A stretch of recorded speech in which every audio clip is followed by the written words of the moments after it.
The size of the global payment industry was just over $50 billion in the year 2020, and that is set to triple in the next decade.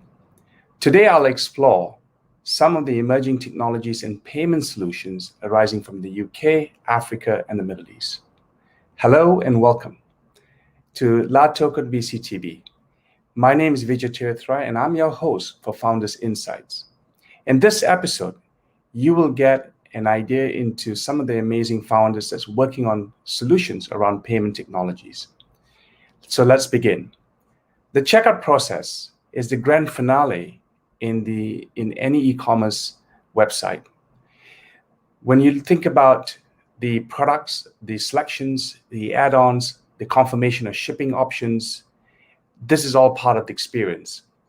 While we might take it for granted today, especially post-pandemic when everything seems to be very digital, borderless payments and e-commerce in emerging markets like Africa is not as straightforward as we think it is.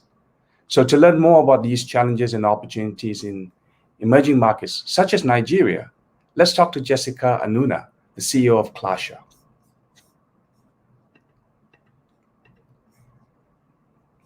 Welcome, Jessica. Jessica is the co-founder and CEO of Clasher, a checkout solutions provider to power African e-commerce. Clasher is backed by Techstars and Jinko Investments. And she has extensive experience in fashion, e-commerce, and working with Amazon, Net-a-Porter, Shopify, Restock China. She holds a degree in journalism from the University of London and a master's degree in entrepreneurship from the University of Cambridge, and is also very fluent in Mandarin. She's been featured in Forbes, BBC London News, and she's served on several platforms, including the United Nations keynote for Geneva, as well as the African Union Commission in Africa. She has been featured as Forbes 30 Under 30, and separately, she's also being ranked as a new wealth creator in Africa. Jessica, it's a pleasure to have you on the show. Welcome. So tell us, what is behind Clasher and what is the business model? Yeah, thanks, Vijay. Really excited to be here. So what we're building at Clasher is an international checkout that allows retailers like ASOS or Amazon to pay online in African currencies, for consumers in Africa to pay online in African currencies, and in turn for these retailers to reach the 1 billion consumers across Africa. So our checkout integrates into any e-commerce platform, whether it's WooCommerce or Magento, to allow these cross-border payments to happen. And this allows consumers in Africa to access the goods they want. And this also allows merchants in the US, UK, Asia, different parts of the world to access to the consumers here in Africa. That's very exciting. So what are the challenges that you see right now in the marketplace that you're trying to address that, where perhaps before people find it just way too difficult, that it's being ignored? Yeah, so some of the challenges is cross-border payments in Africa. So it's very difficult for us to use our African-issued debit cards or mobile money or M-Pesa to buy online from these retailers using our local African currencies, because their payment infrastructure simply doesn't accept African currencies. And that's what we're solving for at Clasher, is facilitating this cross-border payment so that consumers in Africa can pay online seamlessly end-to-end on these e-commerce sites without actually having to use different money methods or third parties to facilitate these payments. So I think that's the biggest challenge. It's facilitating that cross-border payment from Africa to the rest of the world. And that's ultimately what we're solving for and have solved for with our payment gateway. So for example, I might be keen to purchase a fashion item in the UK, which is quoted in, say, British pounds.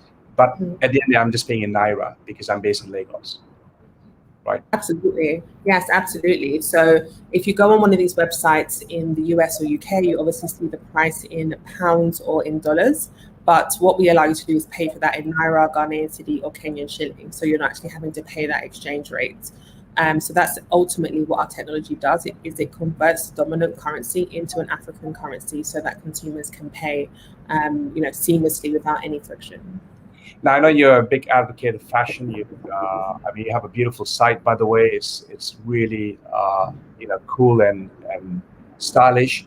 Who typically is your customer, and who are the the persona user, if you will, on your platform? Yeah, absolutely. So I think our typical customer is any consumer in Africa really trying to access goods internationally. We've actually expanded recently out of the fashion category. Our payment gateway can be integrated into websites selling home and garden goods, for example, and also B2B players as well. We're looking at B2B solution providers that want to accept payments from the African consumer. So we've expanded out of the fashion category recently, and into the category that allows consumers, regardless of what they're interested in, to access the goods they want. So our typical customer is probably someone under the age of 40 who are looking to buy goods online, and are looking for goods that they may have experienced or accessed when they traveled, or goods that they just might simply need to make their lives a bit easier here on the ground in Africa. So we've seen, by way of a lot of increasing media reports, payment services across Africa is gaining a lot of momentum and getting really popular. How would you differentiate from other upstarts, like, for example, Vogue Pay or Paystack, which is more African focused, or more the established ones like PayPal or Skrill? Yeah, absolutely. I think at Clasher, we focus purely on cross-border payments. We do not focus on intra-Africa payments for now. So our specialty is cross-border payments from Africa to the rest of the world. And that is purely what we focus on, is enabling a frictionless cross-border payment experience from Africa to the rest of the world. And I think that's what ultimately differentiates us a lot. I think the second thing is that we also offer a lot of our merchants shipping and logistics into Africa in 5 to 9 days. We're not just focused on the payment. We realize that if merchants are going to accept payments online from African consumers, they also need to find a way to ship to Africa quickly, and we do so in 5 to 9 days. So we actually become an e-commerce suite versus just focusing on payments for the merchant and also for the consumer in Africa. So I guess your key differentiation is just not the payment mechanism, but also the entire customer journey experience from merely a checkout from the e-commerce side, right, including delivery and so on. Yes, absolutely. So I wonder what will be what will be the other opportunities that you foresee in the future for Clasher? I mean, I'm thinking about how would you say, for example, monetize on data analytics as you grow, and how do you harness AI to maybe provide some personalization content? What are your thoughts around the future of Clasher?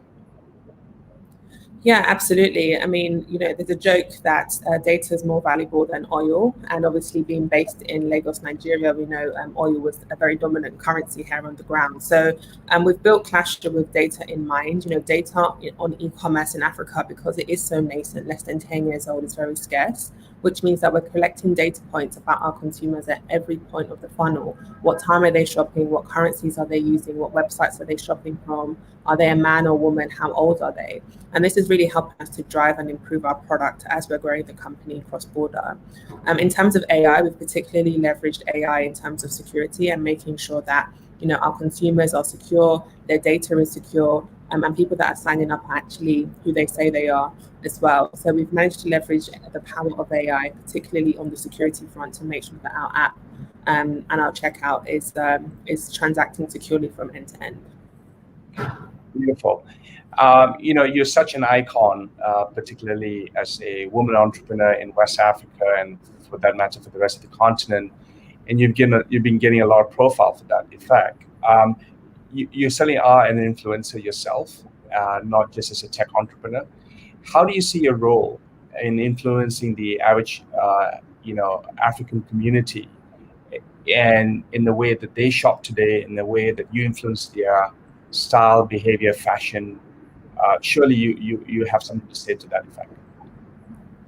Yeah, for sure. I think, the consumer spend is increasing in Africa, the middle class is increasing, and the African consumer is becoming more demanding, as they should, as as globalization is occurring, and as we're joining the global e-commerce economy as well. So I think my core mission at Clasher, and one of our core values, is to give Africans the same frictionless access to the goods they want, regardless of their geographic location.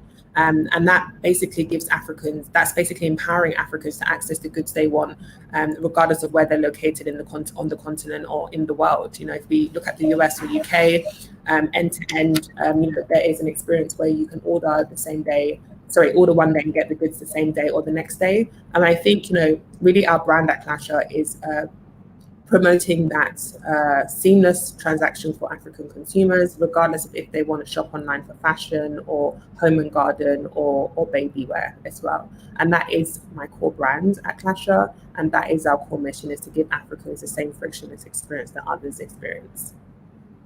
Well, we're really excited for you, and I think the changes that we see in other emerging markets. I think the pace of what we will be able to see happening in Africa, particularly in this decade, is be astonishing. So I wish you best of luck, and thank you for doing what you're doing, and best of luck on the front of also, I believe, your fundraising that you are right now involved with. I'm sure we'll get to hear more news on that front. Thank you very much, Jessica, to be on the show. We'll see you around. Thank you. Have a great day. Thanks for having me. Thank you. As we speak about Jessica on checkouts, there is also increasing new emerging technologies around payment systems and payment technologies. And the pandemic has actually pushed the emergence of contactless payments. And to speak a little bit more about that, I'd like to invite Costa Du from PayMob to share his story around contactless POS payment systems. Welcome, Costa. Hello, Vijay. Thank you for inviting me for the show. So Costa is a co-founder and CEO, and the pioneer really behind this thinking about PayMob, which we'll have him speak a little bit more.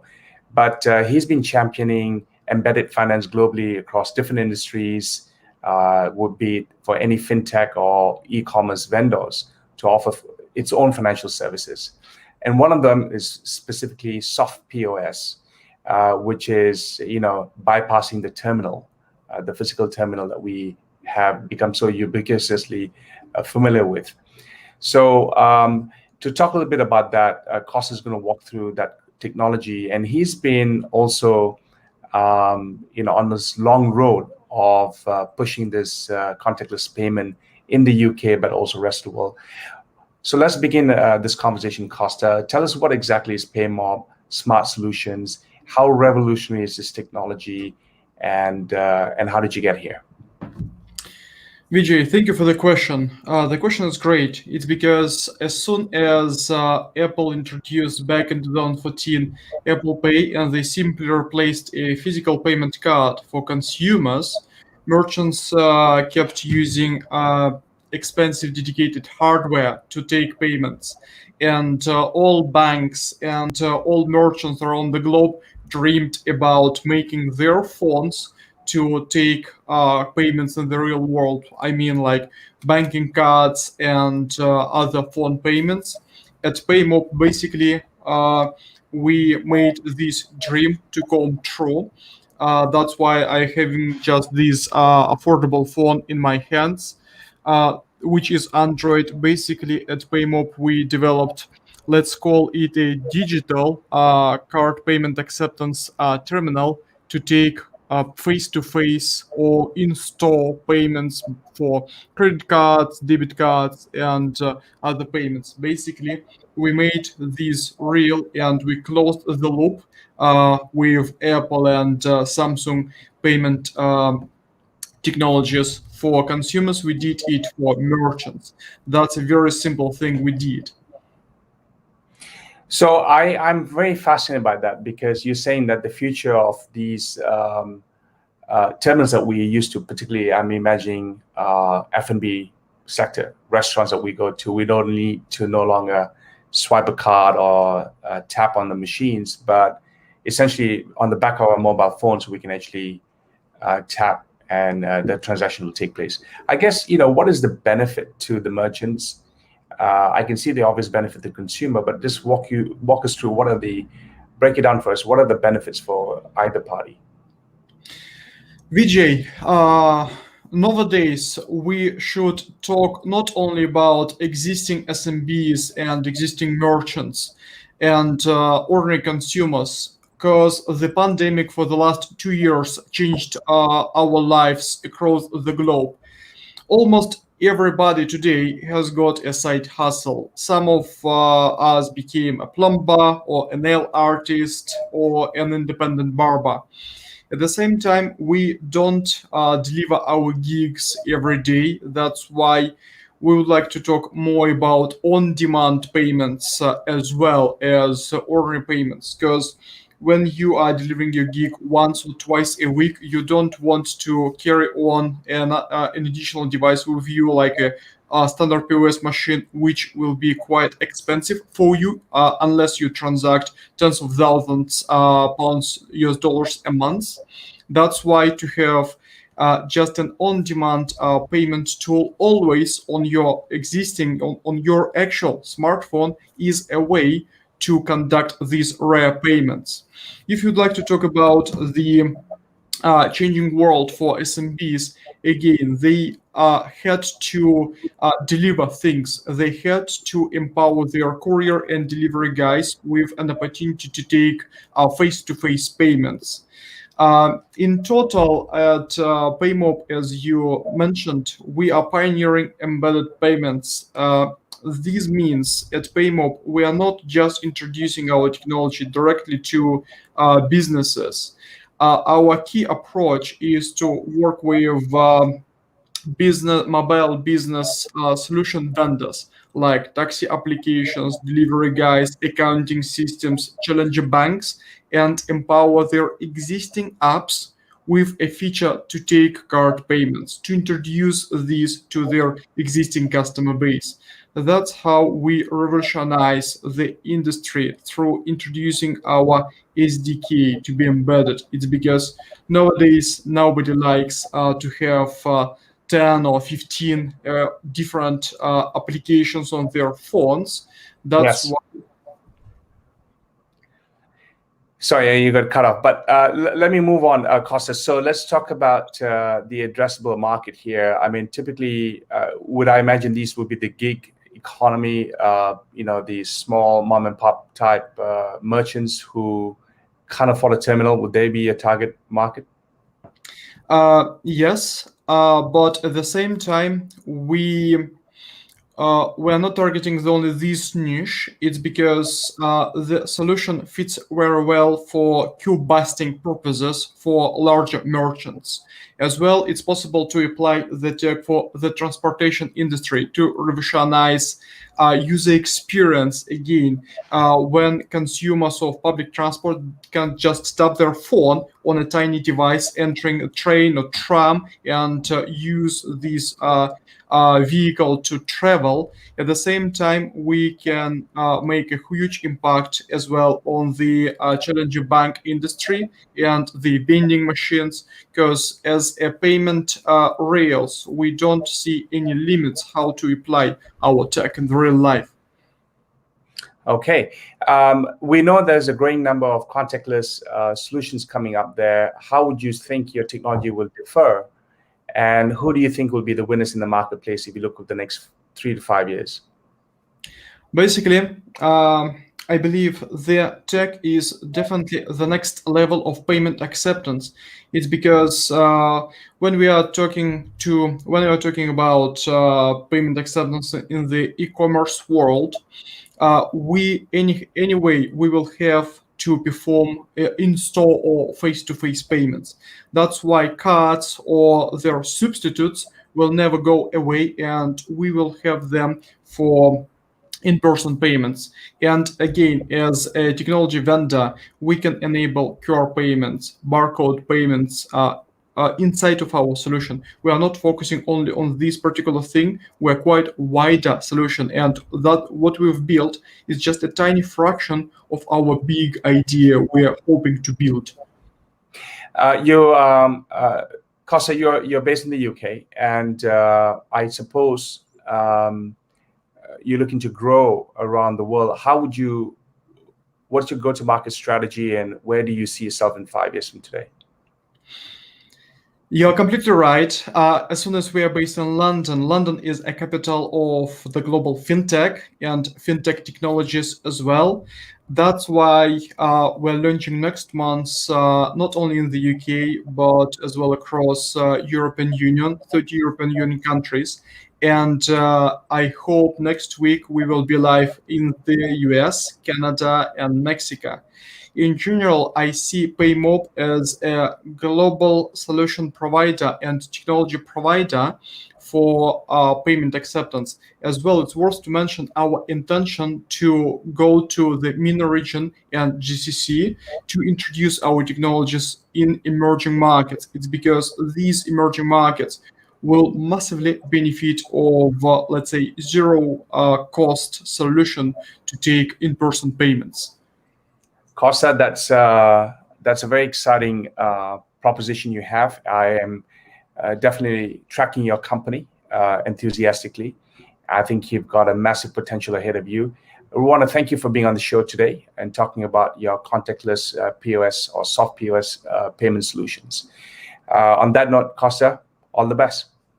Thank you, Vijay. Thank you for having me. So that was Costa Du from PayMob Solutions talking about contactless technology.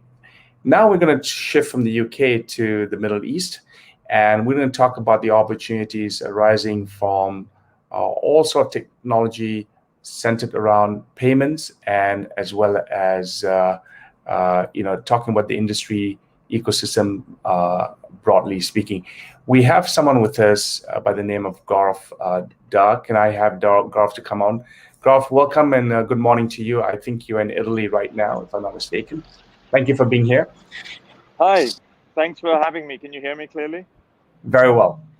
Okay, so apologies. You might get some intermittent sound. I'm in a unique location at the moment. That's okay. I think so far the transmission is pretty good. So Gaurav is the CEO of payment solutions provider Marshall, a well-known name in Dubai, UAE, and he's been working with Marshall over the last 18 years, and really Marshall has been the frontier, if not the pioneer, in delivering fintech solutions over the past 2-3 decades. And in his personal time, Gaurav, who has been a true support of the fintech ecosystem, both as an investor, as an advocate. And I know he's invested close to over 100 companies, in different shapes and form, either through VCs, directly as an angel, through incubators and accelerators like Techstars. And there can't be any other person who is most prolific as an investor in early stage fintech solutions.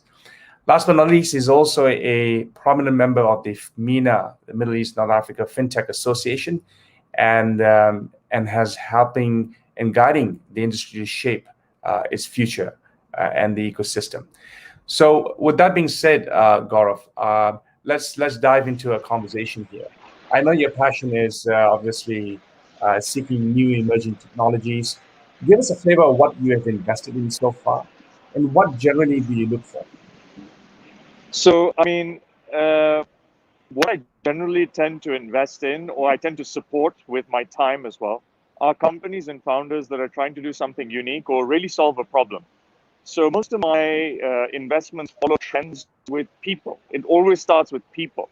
The element of people who understand ecosystems, they understand frameworks, they understand the solution they're trying to solve and how to scale it.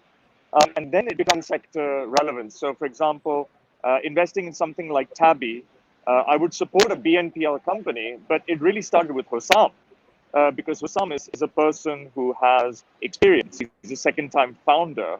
He's understood the problems within the e-commerce sector. He's also understood the opportunity of growth within that over a projected period of time.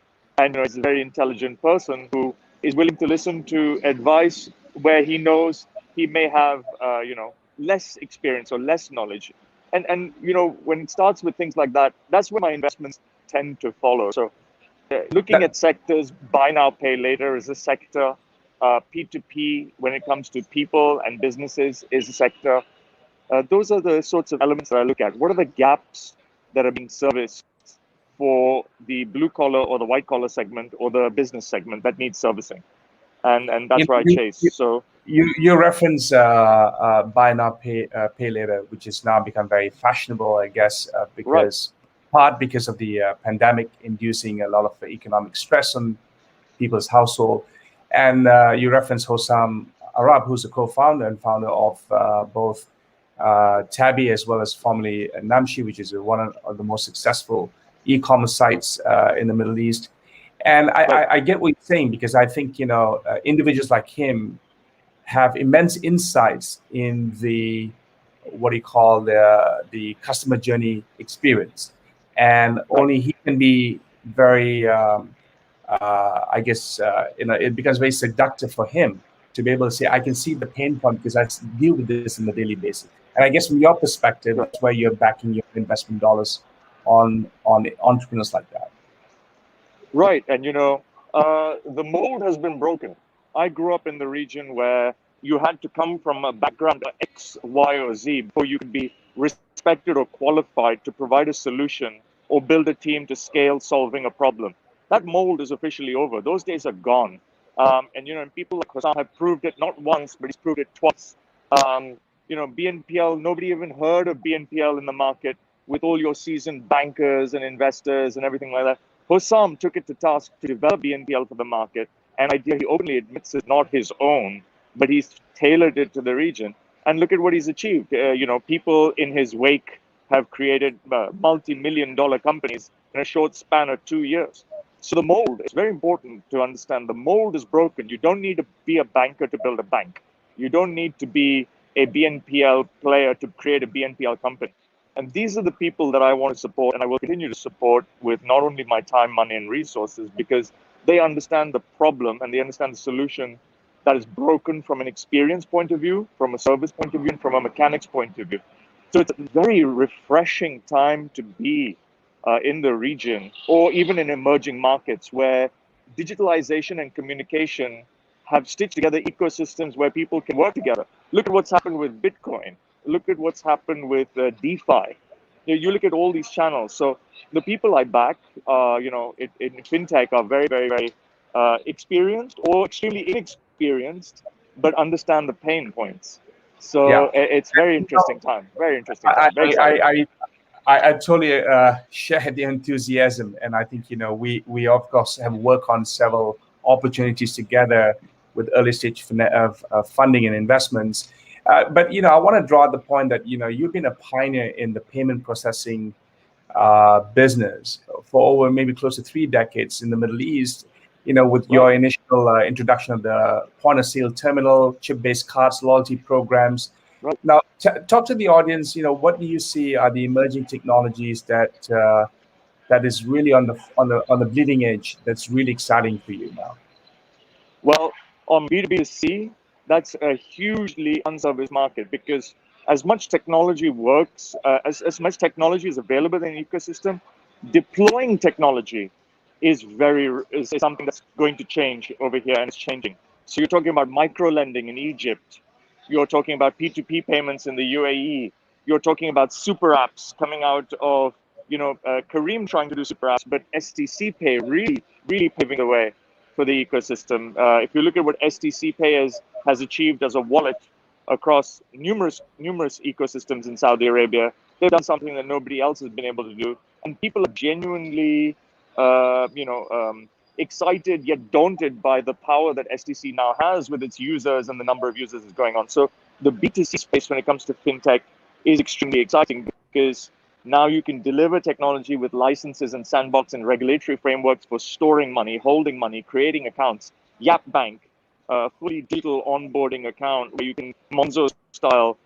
People take it for granted that this technology is available elsewhere in the world, but delivering it to our region now is going to be expected as the minimum standard. And this is what's so exciting. And for me to see that change, where B2C flexibility, competition, servicing the market is increasing, I love it. I love it. It's refreshing. So, because maybe a couple of minutes, a minute to wrap up, maybe quick responses on maybe 2 or 3 questions. Firstly, Sure. How are the banks adopting and fending off competition from emerging fintech companies? So what you're finding is banks are now scrambling even faster, but they're very aware of what's happening for the last 2-3 years.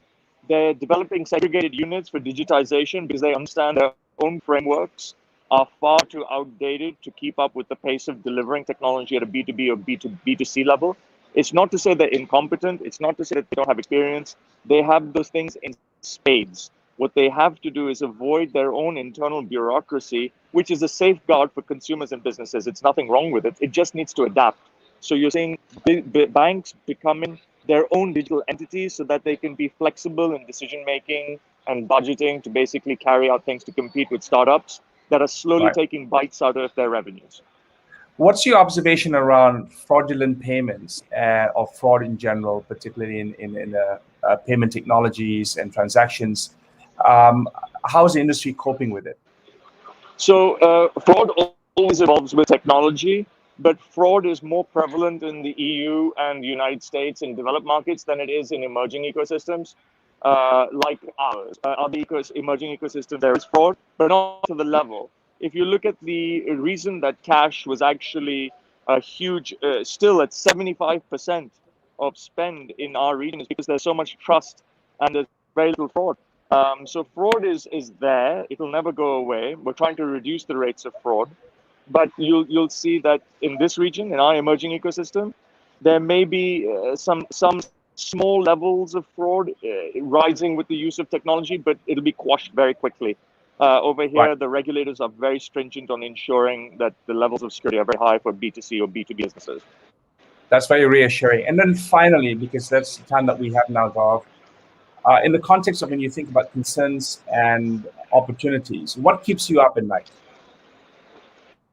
What keeps me up at night? I'll tell you, it's the lack of cohesiveness in the ecosystem of too many people trying to service the market. So that let me put that into context. You have BNPL, but then suddenly you have 6 BNPL players, and then 2 of them are already dying, and 1 is already merged with a bigger player. So I think what's happening in this ecosystem, there's going to be a lot of repetitive process, but my fear is that investors will stop backing certain businesses because they won't see returns on investments within 3 to 5 years. But I hope that the M&A market picks up speed so that the pools of talent or people that are with good intentions building good pieces of technology for the B2B or B2C fintech propositions can merge quickly and effectively into companies that continue to do great things across the ecosystem. So my fear is that there's a lot of money coming into the market, chasing perhaps too many deals, and that talent pools are being too stretched, too thin to actually deliver a one-shot, leading solution proposition or 2 leading solution propositions that can really service the entire ecosystem, because we're not that big. We are big, but we're not that big. So it's something that needs to change at some point, and I hope it does. Well said, and very insightful, Gaurav. I want to take this opportunity to thank you for your role in the FinTech Association, how you're shaping the industry moving forward, and also for being here. I know you're on a busy schedule in Italy right now on a business trip, taking time off to speak to us and to the audience. I apologize for all the noise in the background, but if I could show you where I am, I mean, you see all the beautiful cars around here. I'm in the Mille in the heart of Italy, which is the oldest car race in the world. So I apologize for the noise. Well, I look forward to riding with one of your supercars back in Dubai. Thank you very much. Bye-bye. Well, that's all, folks. Thank you for being here today on the episode of Payment Technologies, speaking to Gaurav, speaking to Jessica and Costa. I hope you enjoyed it. Please join us next week, next Tuesday, same time, 10:30 a.m. UK time. And the topic and episode next week will be focusing on women in health tech. Good day. Thank you very much.